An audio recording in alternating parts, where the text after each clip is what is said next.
Assalamualaikum warahmatullahi wabarakatuh. Perkenalkan, nama saya Meisya Dwi Anggi Marta dari Prodi Ilmu Kesehatan Masyarakat Universitas Jambi, Angkatan 20, dengan NIM N1A120023. Di sini saya akan mempresentasikan hasil rencana bisnis atau bisnis plan mengenai produk es krim brokoli. Baik, untuk gambaran produk sendiri, seperti yang kita ketahui bahwa es krim merupakan salah satu jenis makanan yang sangat populer dan digemari oleh semua kalangan. Nah, hal inilah yang membuat saya memikirkan pengembangan es krim dengan memanfaatkan sayuran, salah satunya brokoli. Nah, es krim ini ternyata sangat baik untuk kesehatan dengan kaya akan nutrisi dan merupakan makanan dengan gizi yang tinggi. Oleh karena itu, saya berpikir untuk membuat usaha produk es krim brokoli dengan tidak mengesampingkan manfaatnya, yaitu untuk kesehatan. Selanjutnya, merupakan aspek pasaran. Nah, aspek pasaran ini terdiri dari promosi. Promosi ini bisa dari brosur, secara langsung, ataupun melalui media sosial. Nah, media sosial ini bisa digunakan Instagram, WA, Facebook, atau melalui aplikasi food delivery, misalnya Grab ataupun Gojek. Nah, selanjutnya mengenai pengembangan pasar. Pengembangan pasar ini kita akan membuat outlet untuk es krim ini, maka jadi konsumen itu tidak kebingungan ketika ingin mengkonsumsi atau membeli es krim ini. Lalu untuk pengembangan produk itu sendiri, kami setelah launching es krim brokoli ini dan ternyata produk ini banyak digemari oleh masyarakat, maka kami akan membuat variasi rasa perpaduan dari sayur yang lain, misalnya dari wortel ataupun dari tomat begitu. Nah, untuk langkah-langkah promosi itu yang bisa kami lakukan, yang pertama itu menyebarkan brosur ke tempat-tempat yang ramai, misalnya sekolah, kampus, ataupun dari kantor ataupun yang dekat dengan pusat perbelanjaan. Lalu yang kedua itu memperkenalkan produk secara langsung kepada konsumen, dengan artian kita memperkenalkan konsumen dengan es krim yang kita buat secara random. Misalnya ketika kita berjalan di area sekolahan, maka kita akan memberikan sampel produk es krim yang kita buat. Selanjutnya, mengenai komposisi es krim. Nah, tentu saja komposisinya itu terdiri dari sayuran, brokoli, lalu ada susu, vanili, kuning telur, gula pasir, susu cair, susu kental manis, dan tepung maizena. Nah, seperti yang kita ketahui bahwa memang komposisi dari es krim tersebut lebih banyak terdiri dari susu. Nah, seperti yang sudah dijelaskan, memang produk ini berfokus untuk kesehatan masyarakat yang bukan hanya enak, tapi juga ada sehatnya. Selanjutnya mengenai analisis SWOT.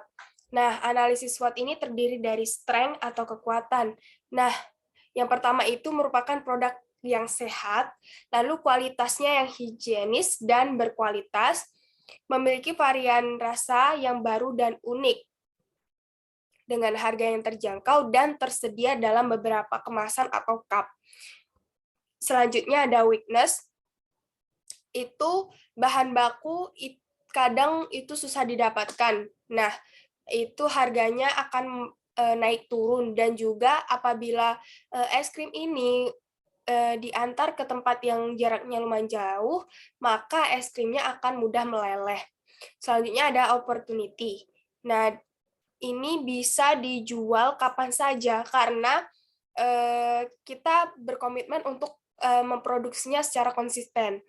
Lalu bahannya itu dapat menciptakan jajanan lokal yang baru, lalu permintaan pasar yang semakin meningkat. Selanjutnya ada threats, itu adanya banyak pesaing yang menawarkan dengan harga yang lebih murah, muncul produk baru yang lebih unggul, dan konsumen itu jenuh. Nah, untuk mengatasi kejenuhan ini, kita mempunyai strategi dengan membuat varian rasa yang baru. Misalnya seperti yang sudah dijelaskan tadi, misalnya dari sayuran wortel ataupun tomat dan sebagainya. Selanjutnya mengenai analisis 4P.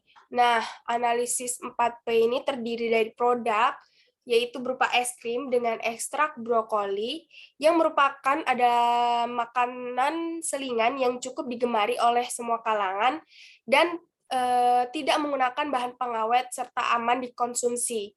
Nah, untuk menarik minat pelanggan, produk es krim ini dikemas dan disajikan secara menarik.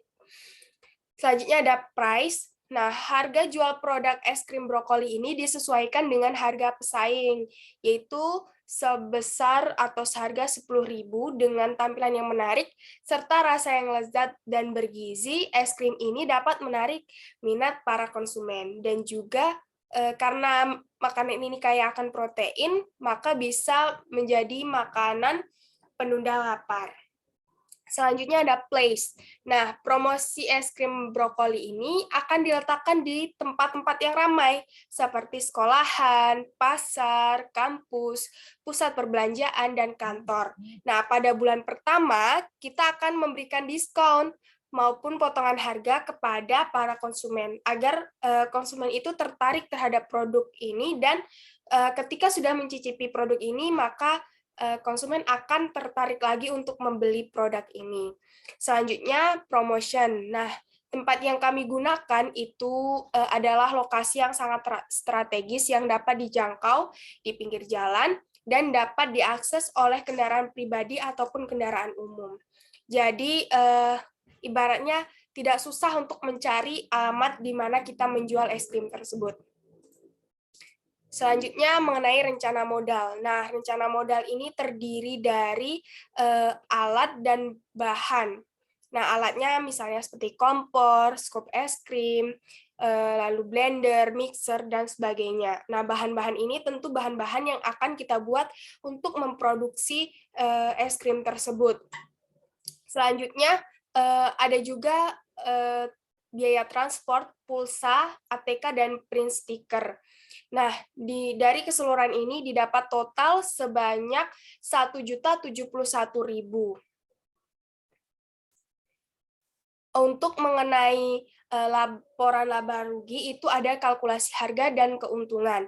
Kalkulasi harga ini karena harga setiap es krim itu dibanderol 10.000, maka kami akan mendapatkan laba kotor atau mengambil laba kotor sebanyak 50%, dan jadi untuk satu cup itu kami mendapatkan keuntungan sebesar 5.000. Nah, pada tahap awal modal yang sudah dijelaskan sebelumnya tadi, itu usaha ini membutuhkan modal sebesar 1.071.000. Nah, keuntungannya yang diharapkan untuk setiap bulan itu apabila dalam satu minggu kita membuka atau menghabiskan sebanyak 70 es krim, maka hasil dari 70 es krim tersebut dikalikan dengan harga 10.000, didapatkan 700.000. Maka dalam satu bulan itu hasil dari 700.000 tadi dikalikan dengan satu bulan atau 4 minggu dikalikan, yaitu mendapat 2.800.000. Maka keuntungan kotor sebulan itu didapat dari 50% dari 2.800.000, yaitu 1.400.000. Jadi keuntungan kotor usaha selama satu bulan itu ada 1.400.000. Nah, untuk laba bersihnya, keuntungan dikurang pengeluaran, yaitu 1.400.000 dikurang 1.071.000. Didapatkan hasil 329.000. Nah, dari laba yang dihasilkan itu, didapatkan itu dapat menutup modal yang sebelumnya kita pakai. Nah, ini kan hanya misalnya target kita 70 cup es krim yang terjual dalam seminggu.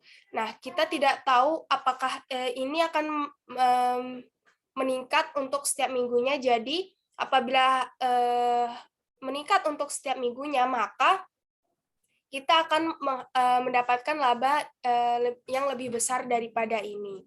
Nah, hanya itu yang bisa saya sampaikan. Apabila ada salah kata, saya mohon maaf. Saya akhiri. Assalamualaikum warahmatullahi wabarakatuh. Terima kasih.